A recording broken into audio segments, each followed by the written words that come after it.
অবশেষে ধানমন্ডি ৩২ নম্বরের আসল রহস্য উদ্ঘাটন করার জন্য কিন্তু আজ সরজমিনে ফায়ার সার্ভিস এসেছে। কিন্তু এখানে এসে অনুসন্ধান করে যা পাওয়া গেল, যা শুনলে আপনারা রীতিমতো চমকিয়ে যাবেন। ভিডিওটি শেয়ার করে লক্ষ মানুষকে দেখাবেন। অবশেষে এবার ধানমন্ডি ৩২-এর যে আসল রহস্য উদ্ঘাটন করার জন্য কিন্তু আজকে পানি সরানো হচ্ছে।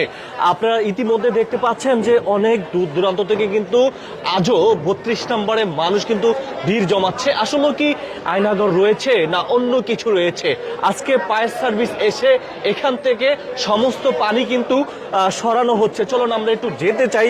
যারা এই মুহূর্তে দেখছেন বা শুনছেন অবশ্যই সম্পূর্ণ ভিডিওটি কন্টিনিউ করতে থাকেন। আপনারা দেখতে পাচ্ছেন এখানে কিন্তু পাইপ রয়েছে। আসলে কি পানি সরিয়ে যে আসল রহস্য উদ্ঘাটন করা যাবে কিনা, আর পানি কিন্তু অলমোস্ট সরানো হচ্ছে যেমনটা আপনারা ইতিমধ্যে দেখতে পাচ্ছেন। আমরা যদি আপনাদেরকে দেখানোর চেষ্টা করি যে এই পাশটা যে এই যে দেখতে পাচ্ছেন, আমি যদি একটু দেখানোর চেষ্টা করি, দেখেন এই যে এদিকে দেখতে পাচ্ছেন যে পানি কিন্তু অলমোস্ট সরানো হচ্ছে ফায়ার সার্ভিস। আমরা একটু নিচে যেতে চাই, একটু আসেন, নিচে যেতে চাই, আসেন।